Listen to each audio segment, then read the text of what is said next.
그래서 천국은 다른 말로 하면 하나님의 나라.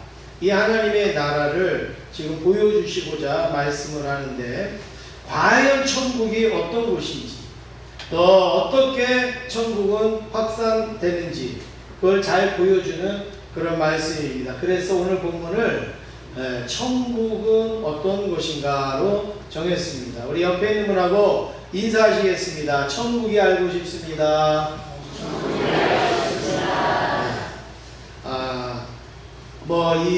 오늘 말씀드리는 천국은 무슨 우리가 꿈에 본 천국, 환상해 본 천국, 어떤 그런 천국이 아니라 천국의 속성, 천국은 어떤 곳인가, 예수님이 말씀하신 그 천국의 속성을 우리가 살펴보는데, 오늘 첫 번째로 살펴볼 것은 예수님의 열심을 우리가 살펴보기를 원합니다.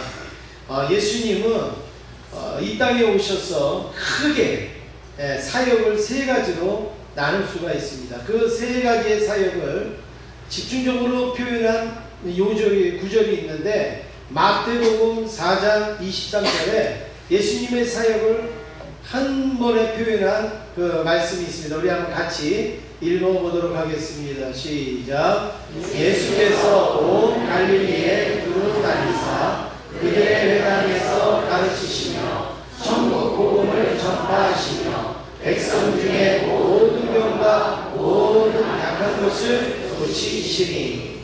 여기에 보면 예수님의 핵심 사역이 세 가지로 나오고 있는데, 어떤 사역이 나옵니까? 처음에 뭐가 나오죠? 가르치시며 두루 다니사 그들의 회당에서 뭐 했어요? 가르치셨다. 가르치셨다. 그 다음에 예수님은 또 어떤 사역을 하셨습니까? 전파하셨다. 복음을 전파하셨다. 그리고 예수님은 세 번째로 어떤 사역을 하셨어요?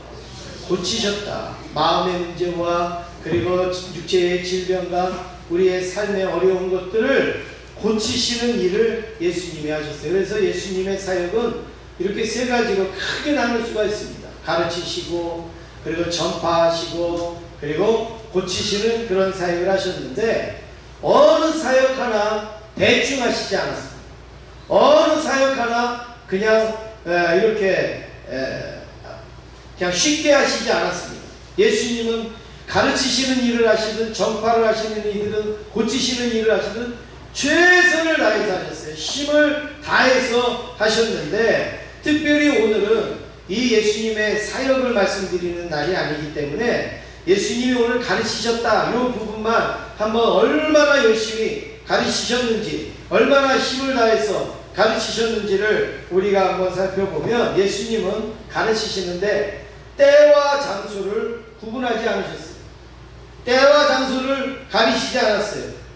여러분, 가르칠 때에 교육학적으로 보면 장소가 얼마나 중요한지 모릅니다. 그리고 그 때가 얼마나 중요한지 모릅니다. 그 구성원이 얼마나 중요한지 모릅니다. 똑같은 강의 내용을 가지고도요, 어느 장소에 가서 강의를 하느냐에 따라서 반응이 완전히 달라지거든요. 언제 가르치냐에 따라서도 완전히 달라지거든요. 그래서 언제가 제일 전하기가 좋고, 그리고 어느 장소가 제일 전하기가 좋은가, 이것을 고려해서 얼마나 효과적으로 전할 수 있는, 가르칠 수 있는가, 그렇게 해서 가르치지 않습니까? 저는 오늘도 제가 기도하고 또 찬송하면서 제가 오늘도 이렇게 느꼈는데, 물론 팔이 안으로 걷고 또 제 교회라고 해서 그렇게 생각하는지는 모르지만, 제가 여러 교회도 다녀보고 다른 곳에 가서 예배도 드려보고 뭐 이렇게 하지만, 여러분, 우리 교회만큼 찬송 부르기 좋은 교회가 없는 것 같아요. 우리 교회만큼 힘이 안 드는, 힘들지 않은 교회가 별로 없는 것 같아요. 다른 교회, 여러분 지난번에 연합집회 가서도 이렇게 들어보시면 아시겠지만, 굉장히 똑같은 찬송을 부르고 기도를 하고 해도 다 힘이 드는 데가 있어요. 근데 어느 데는 별로 힘을 안 드는데도 아주 뜨겁게 우리가 기도도 할 수 있고 찬송도 할 수도 있는데, 뭐 그거는 무슨 성령의 충만이고 뭐 어떤 그런 내용이 아니고, 교회의 구조, 그리고 교회의 그 영적 어떤 분위기, 또 아니면 교회의 어떤 시스템, 어떤 이런 것들로 인하여서 그런 게 느껴지는데, 저희 교회는, 우리 교회라서 뭐 그럴 수도 있어요. 다른 분들이 보면 아니라고 그럴 수도 있는데, 그건 뭐 상관없습니다. 제가 느끼고 하는 건데, 저희 교회에서 찬송 부를 때 여러분, 어느 교회에서는요, 이거 내 목소리 들릴까봐 찬송 못 부를 때도 막 있어요. 막 이게 내 목소리만 들리나 막 이렇게 됐더니, 그리고 나는 열심히 부르는데도 뭐 이상하게 뭐 그냥 아무 소리도 안 들리고 하는 그런 것 같은, 답답하고 막 이런 데도 있잖아요. 근데 저희 교회는 제가 아무리 봐도 우리 성도들이 기도하고 찬송하고 하는데 신경이 요만큼도 안 쓰이는 것 같아요. 예수 믿는 사람은 이렇게 하는 게 아니고 입으로 하시는 거예요. 입으로. 아멘이 무슨 뜻이에요? 믿습니다. 그렇습니다. 맞습니다. 동의합니다. 여러분 그거잖아요. 왜 아멘이에요 이게? 이거 아니에요. 이거 아니에요. 이거는 동네 아주머니들하고 어디서 이렇게 뭐 이게 이야기하실 때 이렇게 하시는 거고, 우리는 뭐로 해야 돼요? 아멘. 아멘으로 하셔야 돼요. 근데 저희 교회에서 이렇게 하다가 보면 참 편하다, 참 좋다 이걸 느끼는데, 제가 우리 교회를 자랑하려고 말씀드리는 게 아니라, 이렇게 가르칠 때에 시스템이나 이런 어떤 장소나 이런 게 굉장히 중요하다는 거예요. 그래서 그런 걸 잘 구비해서 해야 훨씬 효과적이라 이거죠. 그런데 예수님은 그런 거하고 상관없었단 말이에요. 가르치시는데, 야 여기는 좀 내가 말하기가 힘드니까 다음에 하자, 다른 데 가서 하자. 예수님은 그러지 않으셨다는 거예요. 상황이 되든 안 되든, 조건이 좋든지 나쁘든지 예수님은 관계없이 사람만 모였다면, 말씀만 전할 수 있다면, 가르칠 수만 있다 그러면 예수님은 언제든지 가르치셨던 열심을 가지고 계셨다라는 말입니다. 믿습니까? 어느 정도로 예수님이 열심히 하셨는가? 1절 말씀을 우리 한번 같이 읽으시겠습니다. 1절입니다. 시작. 예수께서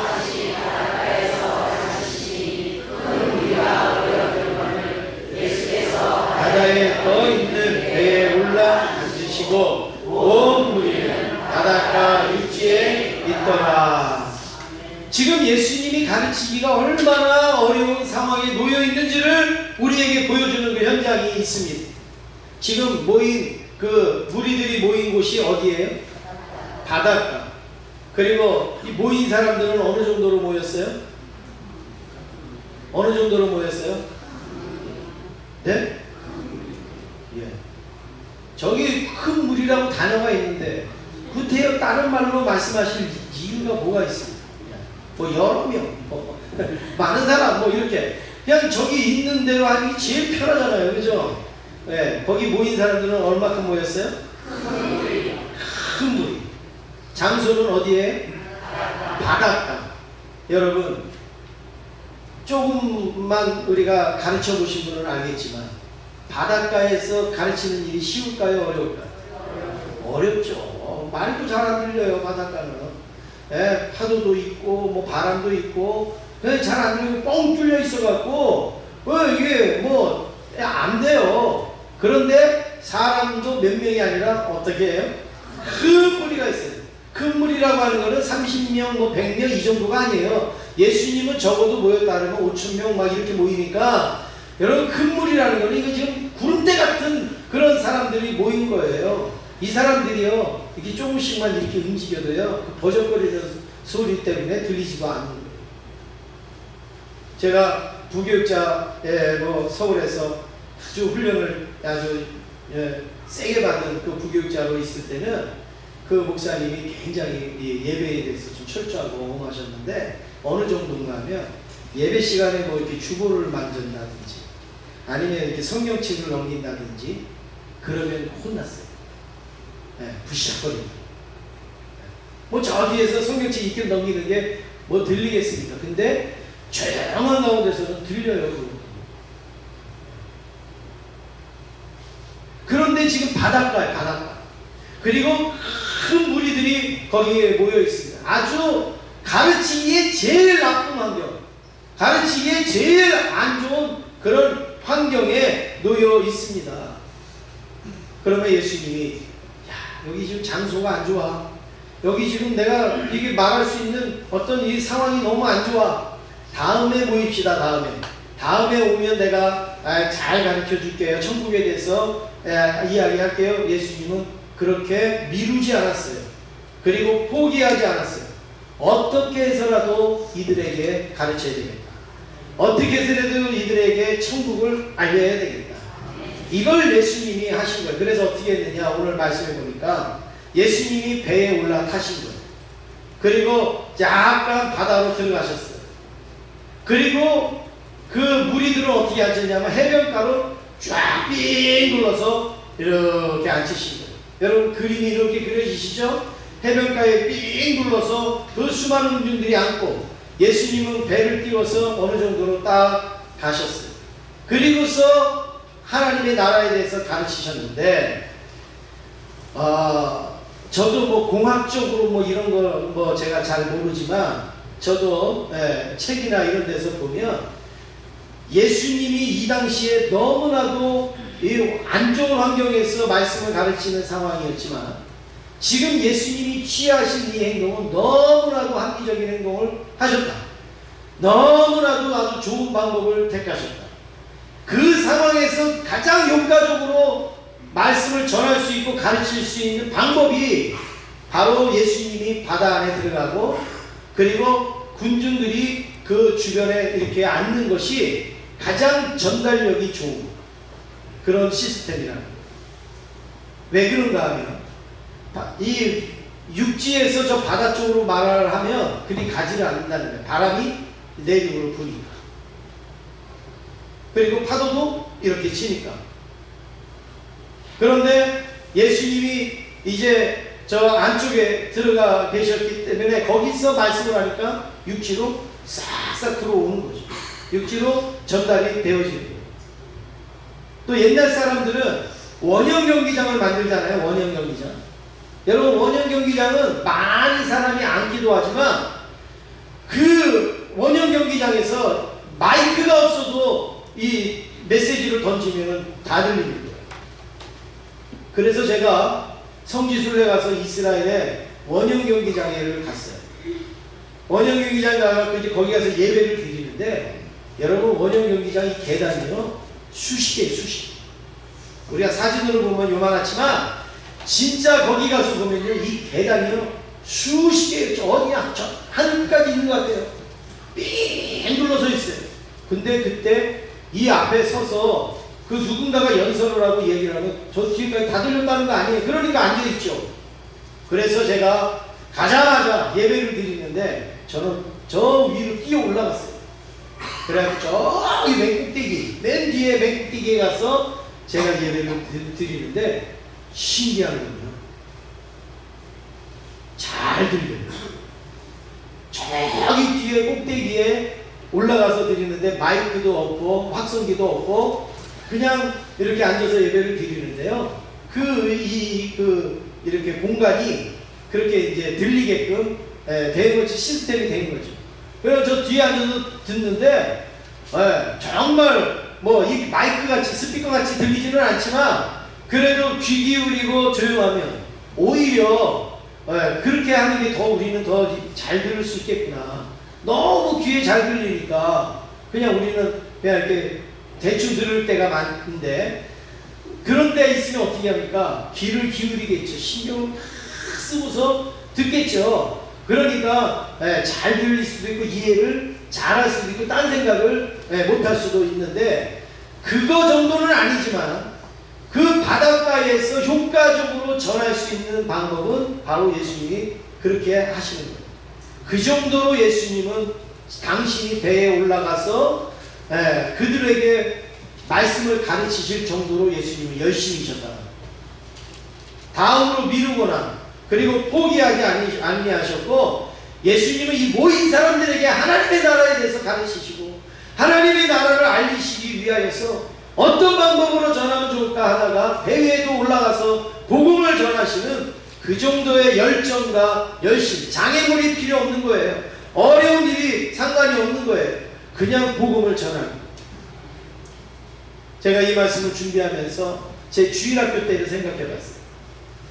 제가 주일학교 때 우리 이 교회 반밖에 안 되는 그런 교회였는데 그 당시에는 교회마다 다 성도들이 많았잖아요.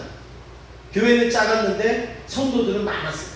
학생들도 많고 아이들도 많았는데 아이들이 한 100명 됐단 말이에요. 이거 밤 정도 됐는데 아이들이 한 100명 됐는데 뭐 공과 공부를 하면 여러분 어떻게 합니까? 요 안에서 그때는 교육관도 없고 뭐 이거 하나잖아요. 그럼 이 공과 공부를 여기서 하면 어떻게 합니까? 그냥 요 앞줄은 1반, 뒷줄은 2반, 뭐 옆에는 3반, 그냥 그렇게 놀아 앉아갖고 공과를 시작하면요 어때요? 그냥 선생님들이 그냥 하나님이 어쩌고저쩌고 막 하면요 얼마나 뭐 정신이 없는지 몰라요. 거기다가 애들도 뭐 또 떠들죠. 야 조용히 해 뭐 어쩌고저쩌고 막 하죠. 그러면요 교회가요 밖에 있다가 문딱 열고 들어오면요 무슨 닭장 들어온 것 같다니 막 이게. 그런데도 다 가르쳤어요. 뭐 옆에 바나고 들리니까는 우리 뭐 장소가 안 돼갖고 공과를 못 하겠느니 뭐하니 그런 말을 하나도 안 했어요. 그냥 그런 가운데서 다 이렇게 듣는 거예요. 예, 때로는 우리 선생님 말씀도 듣고 저 앞에 있는 선생님 소리도 듣고 막 이러면서 막 짬뽕으로 이렇게 해가지고 막 듣기도 하고 그랬는데 그렇게 들었다고 여러분 복음이 안 들어가느냐? 들어가요. 그리고 말씀이 신겨지는 거예요. 그래서 목사도 되고 장로도 되고 하나님을 믿는 백성들이 나오지 않습니까? 근데 오늘날에는 어때요? 우리 반만 방 하나 주세요.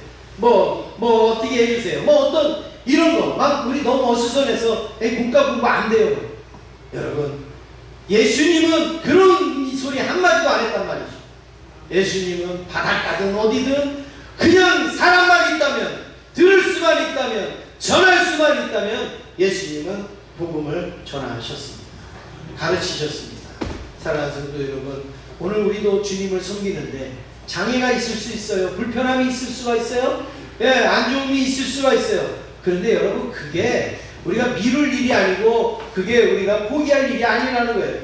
예수님이 말씀을 가르치시는 모습을 생각하면 우리는 지금 호강하고 있는 거잖아요. 우리는 지금 너무나도 좋은 환경에서 주님을 섬기고 복음 전하고 있지 않습니까? 그래서 저도 다음 주부터는 마이크를 떼고 설교를 할까. 예수님은 마이크도 없었잖아요. 그런데 그 많은 사람들 앞에서 배에 올라가서 바닷가에 앉아서까지라도 복음을 전하시고자 하는 그 열심, 우리 옆에 있는 분하고 인사하겠습니다. 우리에게 열심이 필요합니다. 인사하시겠습니다.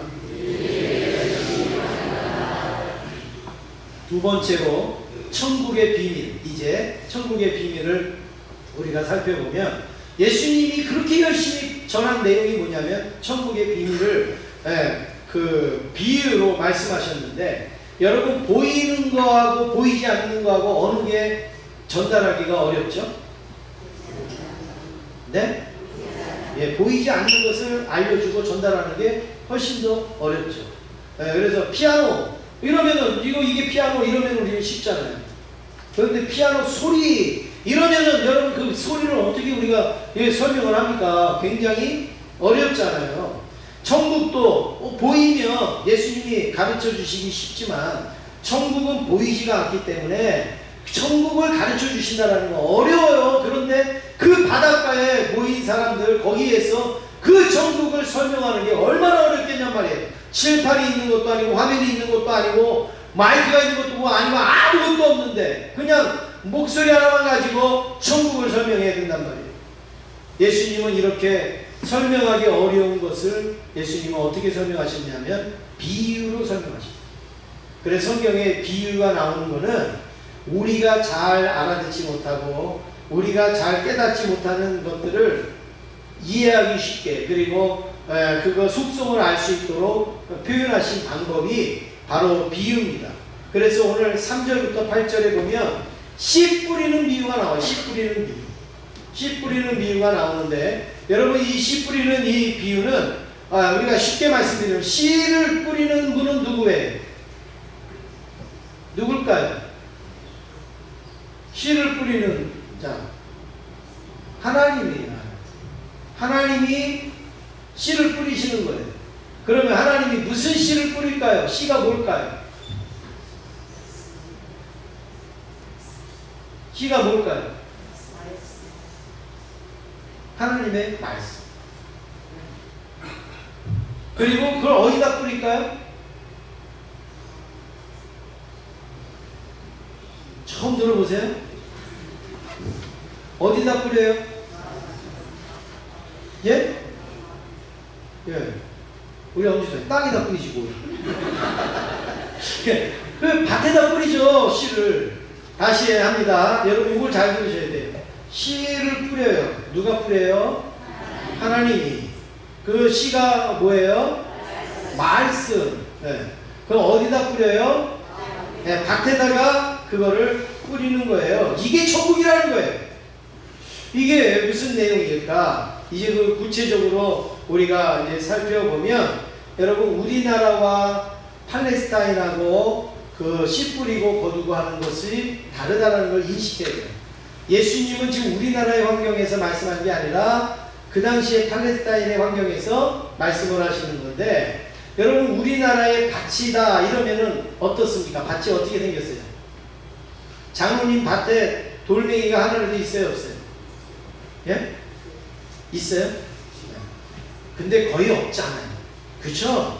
진짜 손으로 이렇게 해도 거의 없을 정도로 완전히 갈아내가지고 이렇게 하잖아요. 화면에 보면 여러분 우리나라 밭은 다 저렇잖아요. 그렇죠? 얼마나 곱습니까? 예. 그런데 팔레스타인의 밭은 어떠냐면 그냥 이게 저게 밭이에요. 우리나라는 저거 가만히 내비둬요, 안 내비둬요? 안 내비두죠. 못 보죠. 근데 그렇게 할 수밖에 없어요. 저 나라는 환경이 저렇게 황무지고 척박하기 때문에 저기에서 뭐 우리나라 밭처럼 만들려면 맨날 돌 골라다가 씨가 나가는 거예요. 그래 어떻게 하는가? 대충 돌 골라내고 그리고 대충 뭐 풀 같은 거 걷어내고 그리고 이제 조금 괜찮은 땅 같은 데다가 씨를 그냥 막 뿌리는 거예요. 예. 그리고 나서 이제 비 오고 이슬 내리고 뭐 이렇게 하다 보면 이제 그게 싹이 나는 거지. 우리나라처럼 딱 이거는 파밭, 이거는 뭐 마늘밭, 뭐 이렇게 뭐 할 수 있는 땅이 별로 없단 말이에요. 지금 예수님이 지금 이런 환경에서 이걸 말씀을 하고 있는데 그렇기 때문에 우리는 이해가 안 되는 게 아니 무슨 돌밭이 따로 있고 무슨 가시덤불밭이 따로 있고 그렇죠. 무슨 옥토밭이 따로 있고 길가밭이 뭐가 있냐. 우리는 이렇게 여겨지잖아요. 그런데 저 환경에서는 어떻게 돼요? 돌 이렇게 걷어내갖고 한쪽에 돌 쌓이면 그게 돌밭이에요. 그리고 가시덤불 막 긁어갖고 이쪽으로 이렇게 쌓는 데는 거기가 가시덤불밭이에요. 그리고 농사짐이나 막 왔다 갔다 하다 보면 거기가 어떻게 돼요? 단단해져갖고 길이 돼요. 그러면 그게 길가밭이에요. 그리고 이것도 저것도 아닌 데가 뭐냐면 좋은 땅이다. 좋은 땅. 그래서 거기다가 씨를 막 이렇게 뿌리는 거예요. 이 제각기 떨어진 씨가 어떻게 되느냐? 네 가지로 예수님이 말씀을 하시는 거예요. 첫 번째는 길가에 떨어진 씨가 있죠. 길가에. 단단한 길가에 떨어진 씨. 그 씨는 어떻게 됩니까? 4절. 우리 같이 읽겠습니다. 시작. 뿌릴새 새들이 와서 먹어버리는 거예요. 뿌리 내리기도 전에. 그 다음에 돌밭에 떨어지는 씨가 있어요. 이 씨는 5절. 어떻게 되는가? 같이 읽습니다. 시작. 더러는 흙이 얇은 돌밭에 떨어지매 흙이 있지 아니하고 곧 싹이 나오나. 싹이 나오나 뒤에는 뭐예요? 타 죽는다, 말라 죽는다 이거예요. 여러분 돌 사이에 씨가 떨어지면 그 흙이 굉장히 얇잖아요. 그러니까 뿌리가 뭐 얼마나 깊게 내리세요? 간신히 내리죠. 그래갖고 나오는데 뭐 해가 쨍 찌면 다 말라 죽는 거죠. 그 다음에 세 번째 같이 있습니다. 가시떨기에 떨어진 씨인데 우리 7절 같이 읽겠습니다. 시작.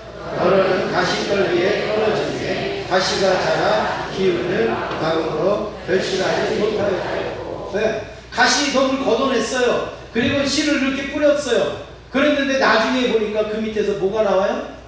가시떨기가 나와요. 그러니까 지금 이 새싹이 막 나오려고 하는데 이 가시의 덤불이 막 나오니까 어떻게 해요? 길을 못 피는 거예요. 지금 그런 상황이라는 거죠. 그 다음에 네 번째는 좋은 땅에 떨어진, 길가도 아니고 가시덤불도 없고 돌도 없는 이런 땅에 떨어진 씨가 어떻게 되는가. 8절 함께 읽겠습니다. 시작. 그러면 좋은 땅에 떨어짐에 자라 무성하여 결실하였으니 30배나 60배나 100배가 되었느니라 하시고. 아멘. 할렐루야. 아멘. 이게 천국의 비밀이라. 돌밭에 떨어져서 죽는 것도 있고 길가에 떨어져서 물려가는 것도 있고 가시덤불에서 길을 못 피는 씨도 있지만 천국은 좋은 땅에 떨어진 씨가 결실을 맺는다. 무성하게 결실을 맺는다. 어느 정도로 결실을 맺느냐? 30배 혹은 60배 혹은 100배의 결실을 얻는다. 천국의 속성을 말합니다. 복음을 전하고 복음을 증거하고 하면 누가 이걸 예수를 믿어? 누가 전하면 누가 이거 가지고 예수를 믿어? 길가에 심겨진 것처럼 그냥 마귀가 확 집어가고 그냥 믿음이 들어가려고 해도 휙 넘어가고 막 이러는데 천국은 어때요? 좋은 밭에 씨가 무성한 것처럼 우리의 심령에 하나님의 이 복음이 들어가면 어디에선가 좋은 밭에 떨어진 씨는 30배 결실을 맺고 60배 결실을 맺고 100배의 결실을 맺는 천국은 점점 확장된다는 거예요. 천국은 점점 왕성해진다는 거예요. 천국은 나중에 그렇게 돼서 하나님의 나라를 이루게 된다라고 말씀을 하고 있습니다. 여러분 이런 천국이 우리의 천국이라는 것을 여러분 기뻐하실 수 있기를 원합니다. 옆에 있는 분하고 인사하겠습니다. 천국은 점점 왕성해집니다. 인사하겠습니다. 시작은 미약하나 나중은 장대해집니다. 믿습니까? 세 번째로 귀 있는 자는 들으라 말씀을 합니다. 우리 9절 함께 읽겠습니다. 9절입니다. 시작. 또 이르시되 들을 귀 있는 자는 들으라 하시니라. 아멘. 지금 예수님이 이 비유를 딱 하신 다음에 갑자기 이렇게 말해요. 들을 귀 있는 자는 뭐 하라고요? 들으라 이렇게 말씀합니다. 예수님은 이런 말씀을 신약 성경에 몇 번 정도 하시냐면 13번 정도 말씀하십니다. 13번 정도 하시는데 아니 들을 귀 있는 자는 들으라. 귀 없는 사람이 어디 있어요? 귀 없는 사람이 있긴 있어요. 아이고 귀여워라. 아이고 귀엽다. 예 그러잖아요. 아이고 귀엽다 그러죠. 예. 쓸데없는 소리를 할 때는 쓸데없이 한번 웃어도 되는 거예요. 귀 없는 자는 들을 귀 있는 자는 들으라 그랬어요. 다 귀가 있어요.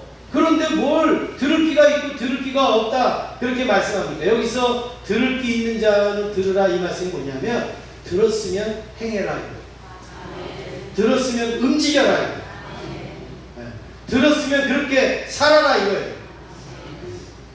아무리 들었는데 내가 아무것도 안 한다고 안 들은 거나 들은 거나 똑같은 거죠. 들었으면 움직이는 거예요. 들었으면 행하는 거예요. 그래서 예수님은 이 비유를 해석을 하시는데 이 해석할 때는 오늘 이 말씀으로 하면 좀 싱거우니까 마태복음에도 이 똑같은 내용이 있거든요. 그래서 이 마태복음의 내용으로 한번 제가 해석을 내용은 똑같아요. 근데 표현만 약간 다르지. 첫 번째 길가에 떨어진 씨 얘는 이게 예수님이 해석을 하시는 거예요. 지금 어떻게 하시는가? 마태복음 13장 19절에 보면 우리 같이 읽겠습니다. 시작. 아무나 천국 말씀을 듣고 깨달지 못할 때는 악한 자가 와서 그 마음에 뿌려진 것을 빼앗나니 이는 곧 길가에 뿌려진 자요. 네, 여기에 보니까 말씀을 듣고 깨닫지 못하는 자는 악한 자가 와서 그 씨를 어떻게 한다면? 빼앗아 간다는 거예요. 빼앗아. 이게 길가에 뿌려진 씨를 지금 해석을 하신 거예요. 예수님. 그 다음에 돌밭에 떨어진 씨를 어떻게 해석을 하시는가? 20절 보시면 우리 같이 읽겠습니다. 돌밭에 뿌려졌다는 것은 말씀을 듣고 즉시 기쁨으로 받되. 예, 말씀을 듣고 야 그래 이 말씀이야. 맞아 그래. 예. 내가 말씀의 은혜를 받았어. 그런데 어떻게 해요? 가서 살다가 보면 지내다가 보면 다 잊어버려. 왜냐? 뿌리가 얇으니까. 뿌리가 얕으니까. 그래서 다음 주에 올 때는 다 빈털터리로 또 이렇게 오게 되는 거예요. 그 다음에 세 번째는 가시떨기에 떨어진 씨를 예수님은 이렇게 해석을 합니다. 22절 같이 읽겠습니다. 시작.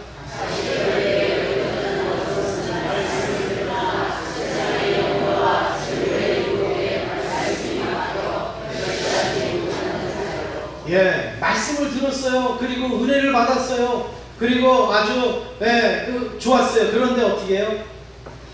세상의 염려 때, 그리고 재물의 유혹 때, 내가 약해서, 내가 약해서. 그러니까 마지막까지 결실을 못 얻는. 말씀을 들었는데, 말씀의 도전을 받았는데, 아유 당장 먹어야 되고, 당장 살아야 되고, 이거 걸리고 저거 걸리고 하는 거예요. 그러니까 결실이 없는 거예요. 그럼 이런 신령은 어떻게 해요?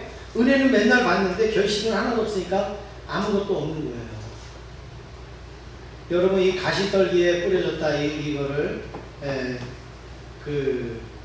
보시면 저희 교회에 지난번에 이제 다른 분이 주목나무를 이렇게 주셔서 그 교회에다가 우리 남자분들이 갖다가 막 심었잖아요. 그래갖고 여기에 쫙 심었는데 또 이제 그 옆에 이제 빈 공간이 허전하니까 이제 거기다가 이제 또 꽃을 갖다가 막 심었단 말이에요. 그러면서 했는데 여러분 그 나무가 여기 심겨졌을 때 어때요? 스트레스를 받았을까요? 안 받았을까요? 받았죠. 그 뿌리 막 잘라가지고 그리고 뭐 이렇게 왔는데 또 머리도 또 막 치고 막 이렇게 해서 이제 했으니까 땅도 다르지요. 환경도 다르지요. 그리고 왔는데 막 이거 잘렸지 저거 잘렸지 얼마나 스트레스 많이 받겠어요. 그런데 또 때로는 막 가뭄이 오기도 하고 막 해가 막 이렇게 하기도 하는 그런 상황에 옆에 꽃을 심어놨는데 여러분 얼마나 예쁩니까? 근데 요즘 이 꽃이 얼마나 번성을 하는지 막 아무데나 막 뚫고 나온 거예요 이게. 그래갖고요 막 주목나무 안으로서도 나오고 옆에서도 나오고 막 지나가는데요 주목나무가 저한테 하소연을 하는 거예요. 목사님 나 죽겠어요. 아유 숨 막혀 죽겠어. 이것들 때문에 나가 죽을 것 같아요. 하소연을 하더라. 진짜 보니까 야 이게 뭐 너무 꽃이 많이 피어서 예쁘기는 한데 이 꽃 나무는 아직 이 뿌리를 다 내리지 못하고 그러니까 얼마나 괴롭겠어요. 그래갖고 제가 그 아깝지만 그 주변에 있는 꽃을 막 솎아줬어요. 솎아갖고 막 빼줬어요. 그랬더니 또 이 나무들이 뭐라고 그러냐. 목사님 감사합니다. 목사님 이제 숨 쉬는 것 같아요. 너무 좋아요. 그러면서 막 감사의 고백을 막 하더라고요. 예쁜 꽃이 있는데도 힘들게 한단 말이에요. 그런데 가시덤불로 막 있어요. 그럼 얼마나 어렵겠어요. 그 새싹이. 나무도 꽃이 있는데 새싹이 가시덤불을 어떻게 뚫고 나오겠냔 말이에요. 너무너무 힘들겠죠. 여러분 그렇습니다. 저와 여러분은 연약한 존재예요. 그래서 세상에 나가갖고 세상에 그 어떤 시험과 이런 걸 우리가 싸워 이길 수가 없는 존재란 말이에요. 그런데 거기에 염려, 그리고 욕심, 그리고 유혹 이런 것들이 우리를 넘어뜨리게 한단 말이죠. 우리가 이거를 기억하고 있어야 되는 거죠. 그 다음에 마지막으로 네 번째 좋은 땅에 떨어진 씨가 나옵니다. 23절에 보시면 이렇게 말씀합니다. 같이 읽겠습니다. 시작. 말씀을 듣고 깨닫는 자니. 좋은 땅은 딴소리가 하나도 없어요. 그냥 말씀을 듣고 깨닫는 자. 그리고 말씀을 듣고 행하는 자. 말씀을 듣고 그대로 가는 거예요. 농부이신 하나님이 열심히 씨를, 복음의 씨를 땅에 뿌립니다. 우리의 각 심령에 뿌리십니다. 그러면 하나님은 어떻게 합니까? 우리는 어때요? 우리가 그 말씀에 그 좋은 밭의 역할을 감당해서 나로 인하여서 30배, 60배, 100배의 결실이 일어나야 되지 않겠습니까? 네. 다 뿌리는 거예요. 예수님은 다 뿌리는 거예요. 어디나. 그런데 내가 가시덤불 그런 어떤 밭이 아니고, 그런 돌밭이 아니고, 내가 좋은 땅에 뿌려진 씨가 되어져서 우리가 지금 예수 믿고 있는 거 아니에요? 우리가 지금 열매를 맺고 있는 거 아닙니까? 그러면 여러분, 지금은 약하고 부족하지만 우리가 어떻게 돼요? 30배, 60배, 100배의 결실을 맺게 될 줄로 믿습니다. 예수님이 복음 전할 때 누가 예수 믿었냔 말이에요. 별 몇 명 안 믿었잖아요. 그런데 지금 전 세계에 이 하나님의 복음이 얼마나 많이 전파됐고 하나님의 나라가 얼마나 많이 확장이 됐습니까? 그것은 예수님이 하나님의 나라를 가르치시기 위해서 배에까지 올라가가지고 말씀을 가르치시는 그 열정, 그 열심이 오늘 우리에게 와서 우리의 열정과 열심으로 지금도 복음이 증거되고 있는 줄로 믿습니다. 그래서 나부터 복음을 전하는 거예요. 내 옆에 있는 사람들부터 복음을 전하는 거예요. 받아들이지 않아도, 믿지 않아도, 거부해도 예수님이 배에 올라타시는 그런 마음으로 우리가 복음을 전하는 거예요.